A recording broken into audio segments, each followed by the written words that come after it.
Our lesson for today is about capital budgeting. In this discussion today, what are the things that you will learn? One, you will learn about capital budgeting, what it is really, and budgeting decision, budgeting process, risks and uncertainties in capital budgeting, and also the measures for risks and uncertainties. Okay. In order for us to learn all these things, okay, we need to define first what is capital. Okay. Capital means financial resources available for use. It means money. It means tangible assets and even intangible assets. Okay. When we say financial resources that you considered as your capital, these are resources that are really on your hand. Hawak mo na siya. It's already there. Okay? Pero yung incoming pa lang, but for assets, like for example, may nag-pledge na that your partner will give you a certain supplies, pero hindi mo pa siya hold, then you cannot consider that as your capital. It should be available for use. Okay? Now, money, there's no explanation on that. That is understandable. What about tangible? Okay, tangible are those assets that you can really touch, like what? Machine, equipment, furnitures, land, building. Okay, and what about intangible? For intangible assets, good examples are yung copyright, okay, yung license, and the goodwill. Remember your accounting for partnership and corporation? That once na nag-declare sila ng goodwill, okay, that will be part of the capital of the partner. So we're done with the definition of capital. Now let's talk about budgeting. Okay, okay. Almost people, when we say budgeting, that is an expense. No, we cannot, tayo na we are knowledgeable about financial management, when we say budgeting, that is not an expense, okay? Because budgeting is a planning on how and how much of the resources will be used, and that is your revenue, your expenses, and then that is an estimate of revenue and expenses over a specified period of time. Okay, let's explain this further. Okay, when we say budgeting, we will not consider that as an expense, as I had said, because revenue, the income, is part of budgeting.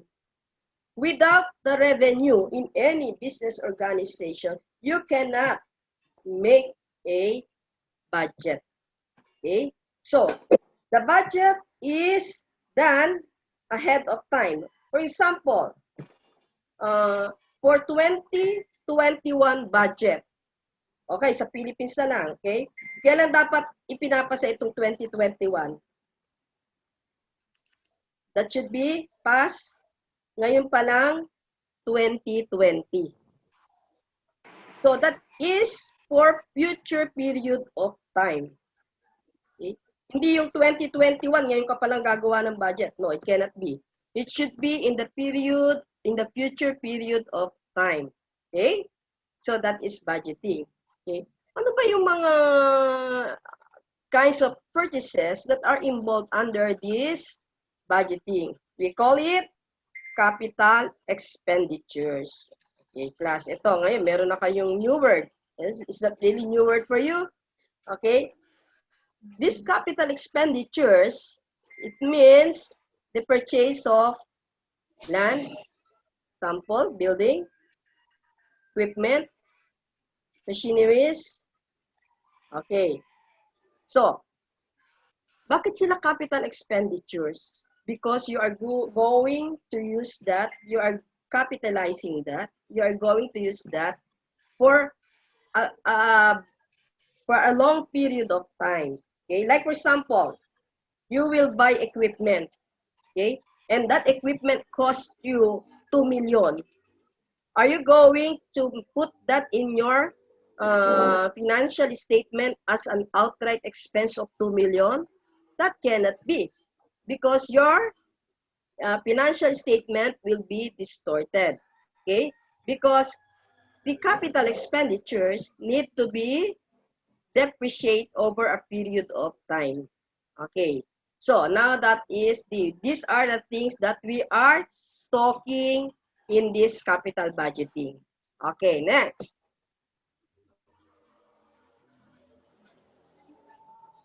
Okay. So, we make a decision, investment. So, the capital expenditures are really investment decisions. Okay. So, what are the results of these decisions? It can be a good investment decision. And then, if you got that good investment decision, what would be the result? It could be a great returns. And what about bad investment decision? What will happen to you, to the business, if you got the bad investment decision? Okay, that will endanger the survival of the entity. Really, malaking epekto yon. Okay? There are kinds of capital budgeting decision. Okay? One is accept. Okay? So, nakapag-decide na, okay, that we're gone with the decision. Now, there are so many budgeting decisions. Okay? Now, in theory, we have one that is accept and reject. Under accept and reject, okay, the company, the company or the organizations accepts all the proposal. You are all welcome to submit a proposal, but they also have the power to reject. Okay? Accept lang na accept and then reject. Okay? Okay, next.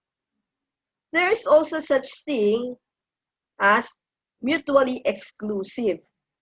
Okay? Under mutually exclusive, these are proposals that are considered in other company that they have this mutual understanding. For example, in a team, there is a team A and team B. Okay? Team A and team B got their agreement that when team A submitted a proposal, team B will not submit anymore. So, isa lang sa kanila. So, the company knows that. Na kapag nag-submit na yung A, hindi niya naiintay yung si B. Okay? So, because accepted din nila na mayroong mutually exclusive budgeting decision. Okay? And the last one is capital rationing. I think this one is good. Okay? Why? Why do you think this is a good budgeting decisions? Okay? Because under this capital rationing, it is about the yield, okay? The income, the profit that you will get in that investment. So, kung wala yan, you will not decide kung itupupursue mo yung the investment, okay? That is capital rationing. It depends on the yield. Kung ang yield niya ay talagang sabihin natin napaka-attractive, then you will go with that capital rationing budgeting decision.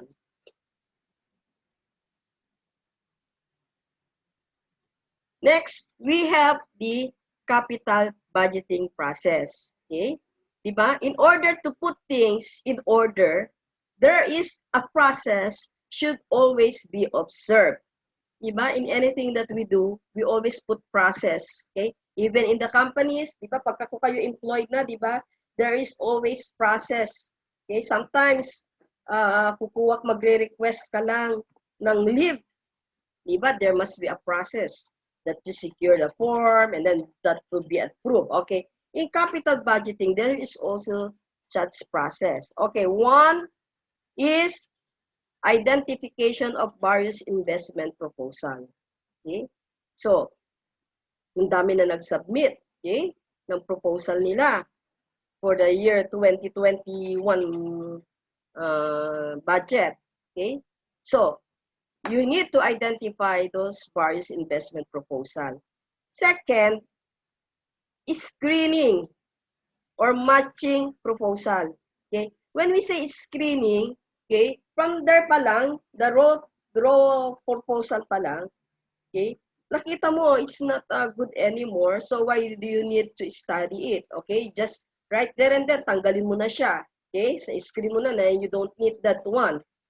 And in matching proposal, okay, there are times that, for example, Team A submitted this kind of proposal and Team C submitted this kind of proposal. If you will accept Team A, parang kulang. So the answers sa kakulangan would be on the Team C.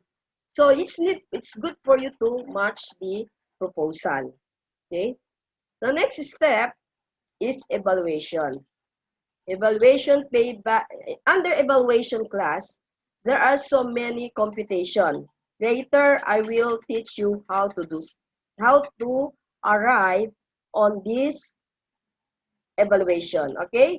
The example of this evaluation: payback period, net discovered present value, rate of return, and risk analysis. Okay, balikan natin yan mamaya. Okay. Next, after evaluation, you will proceed to fixing properties. In this period, in this step, okay, this is now the time wherein you already select the proposal. Okay? And this is the time that you give analysis on the profit and economic consideration under this step. Okay? The next step is final approval. Okay? Without this class, there will be no budget. Even in the office, diba? Even if you wanted to request kahit small na bagay lang, okay? You want a new chair, kailangan mo ipa-approve yan. Okay? Diba, sa budget natin dito sa Pilipinas, we need the budget, pero kailangan with the approval of the President. Without the approval, then there will be no budget. Okay. The next one, after the final approval, you will now have the implementing. In this implementing, it means that you are now using the one that you bought, the one that you purchased. Okay? Hindi naman pwedeng hindi mo, okay? Kailangan merong implementation, okay? Or else you will be questioned. Bakit mo ito isinama sa budget? Pero hindi mo naman pala kailangan. Ano yan? Okay? Imagine, remember that the budget sometimes, if we are short of the income, we need to borrow money.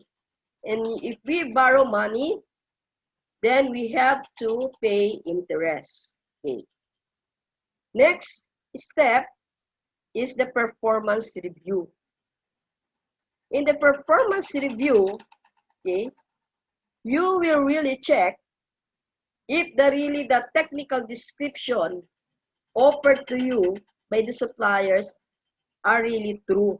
Okay, baka naman mamaya sasabihin niya, it will generate 10,000 pieces, pero actually half lang pala ang kanyang productivity. So you need to review that, okay? And then you can come up with your supplier, okay? Na, oh, it's not doing well, okay? So that is the performance review. Okay, as I have said, evaluation is really the heart of the steps, okay?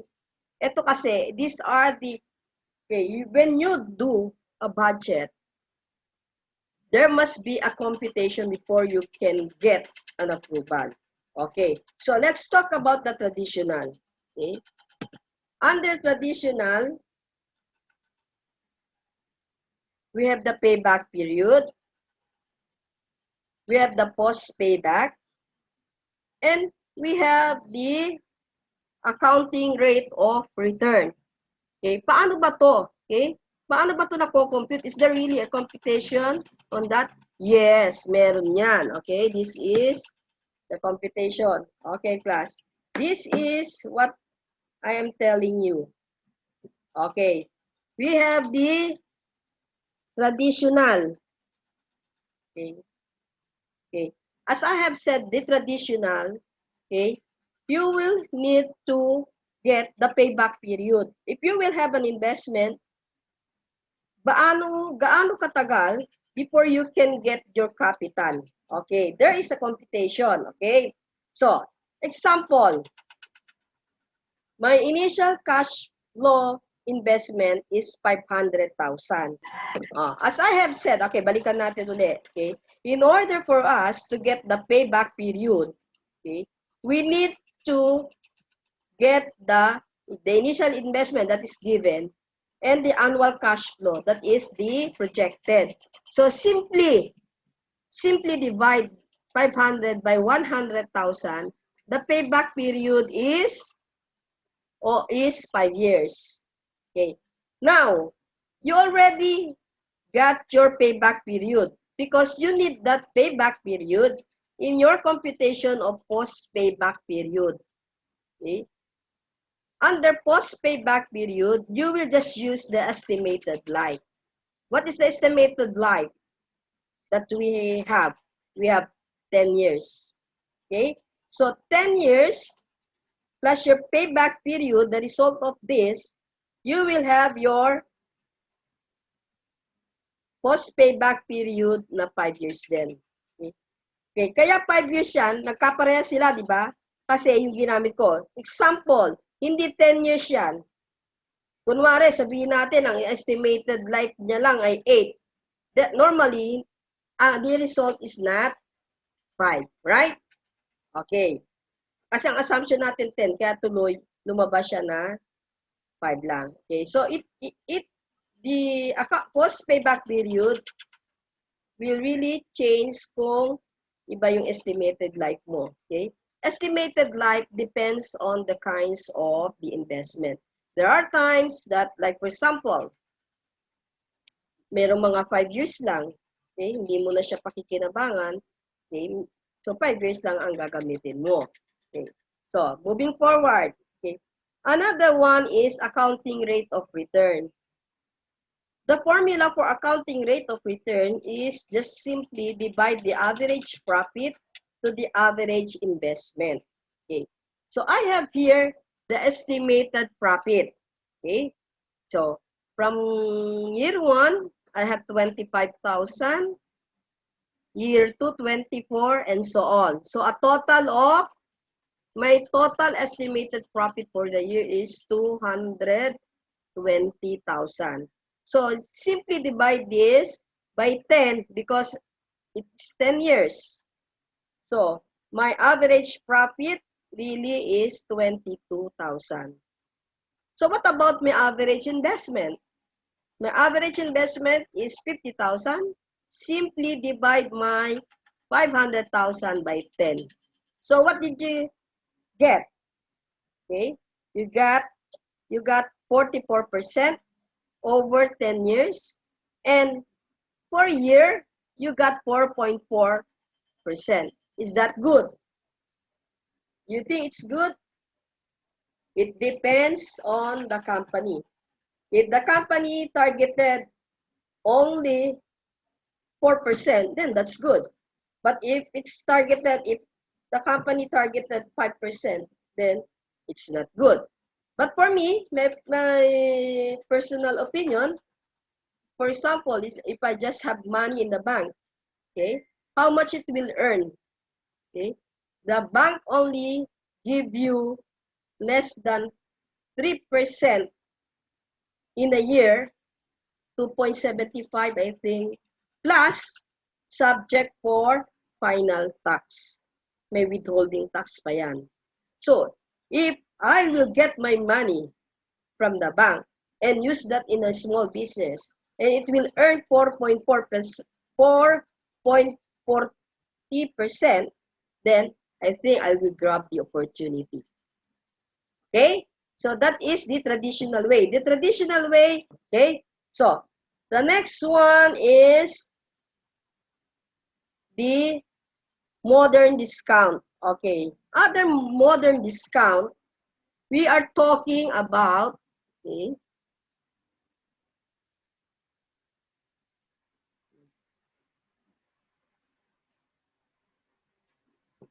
modern or discount methods. We are talking about the net present value, internal rate of return, profitability index. Okay. So, paano to? Okay. So, we have here the net present value. Okay. Okay. Again, I'm using the assumption of 500,000. The discount rate is again 6%. Okay? 100,000 the inflows. Same thing kanina. And the period of 10 years. Okay? Doing the formula, I will arrive, class, at 236,008.71 as my net present value. Okay, you will just get this is just a copy. Once you get the formula, you just copy it. Okay, so you do the add sum. Okay, you arrive at this. Okay, so that is the net present value of your total cash inflow over 10 years. Ibig sabihin, because of the purchasing power, your money of 500,000 that cannot be used after 10 years. Is that really correct? Yes. Diba? Okay. For example, way back to 2020, okay? Noong 1990, okay? Ang mga kotse, siguro meron pa tayong mga presyo mga 500,000, 400,000. Now, wala na yon. Okay? So, if you have money today, but you will not spend that today, okay, you can no longer use that same money sa pagbili mo ng investment na yun because nag-depreciate. Okay? So, in the computation, you have 238. Okay?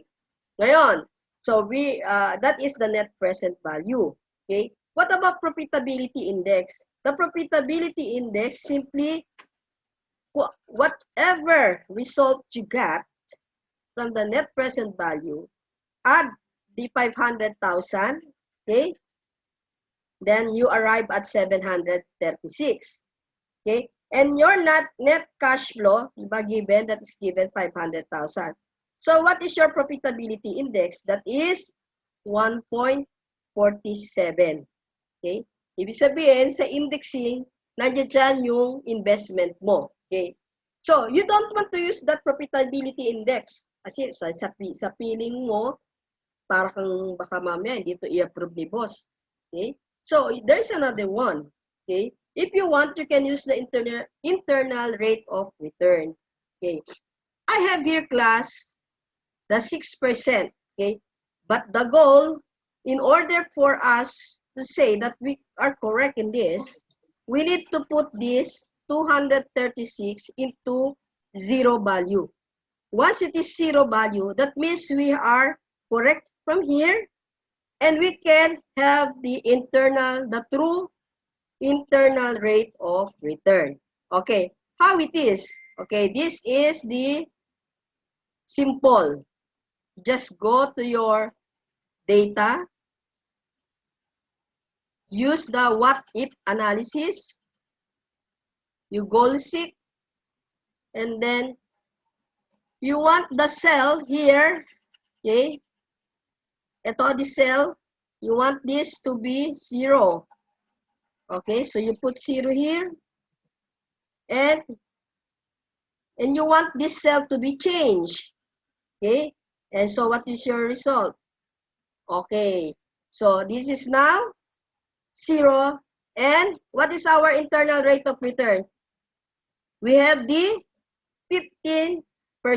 But it's almost the same with this, di ba? This is year, and this is for 10 years. It's just the same. But what I want you to emphasize that in any budget proposal, there is a computation to depend that your proposal is really correct. Talagang hindi mamamali. You will not, the company will not risk. Okay? So, you're done on that. Okay? So, let's go back again on this. Okay? So, na-compute na natin siya. In budgeting, there are risks. Okay? So, yung proposal natin, we've done with so many computation. Are there risks and uncertainties? Yes. There are lots of uncertainties. Okay. One is the interest rate risk. Okay. Itong interest rate risk class, when you make a loan in the bank, meron niyang maliit na note na this is subject to change. Okay? So, wala kang choice.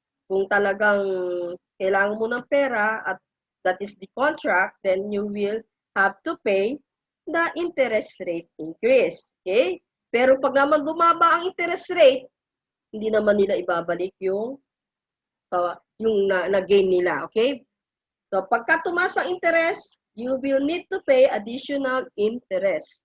Okay? What about market risk? Okay? That is really true. In budgeting, in capital investment, okay, when you put a business, there are really market risks because you have lots of competitors. Okay? For example, you have this example. Let's make an example of this SM Shoe Mart, merienda ng bayan. That is the turon. It costs you 15 pesos, I think, diba? Pero ngayon, 20 na. Okay? Darating ba ang time, mawawala siya? Okay? Darating ang time, aayaw na yung mga tao niyan. Okay? Bakit? Big lang sumulpot na merienda, na turon, na mas masarap, ibang flavor, and at the same price din. So, yun ang market risk. Okay? Because you have so many competitors. Okay? Inflation risk. Paano to? Diba? Ang inflation, parte na ng buhay ng mga mamamayan. Okay? That is part of our life. Okay? We cannot say na, oh, we will not buy rice because there is a price increase in rice. Oh, we will not use our car kasi biglang tumaas ang gasoline. You cannot do that, of course. But ang gagawin mo lang, shoulder the inflation, the price increase. Okay? And kaya kung mayroon kang business, you offer that to the market at the price of, for example, you price that for 20 pesos. You cannot, then because of the inflation, mahal na yung bini mo ng banana, ng sugar, ng oil. So, yung 20 pesos mo is no longer good. Pero anong gagawin mo? But you need to stick with the price. So, anong ginagawa ng mga negosyante? They will just make it smaller. Okay? Hindi napapansin. Nandoon pa rin yung saging, yung turon pa rin siya, pero smaller na lang siya kaysa sa dati. Mas maliit na saging siguro ang ginamit. That is the strategy. Business risk. Okay. Imagine class.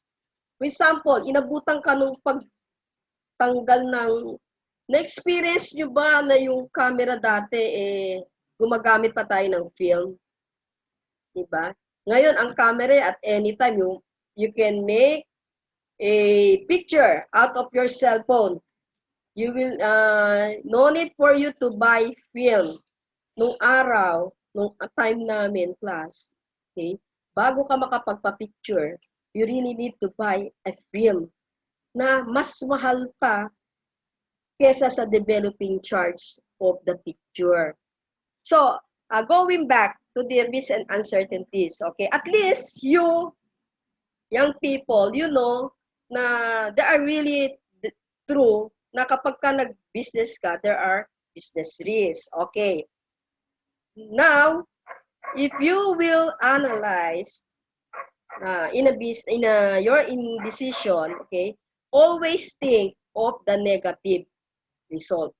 Diba dati, you are conservative if you are negative thinking, diba?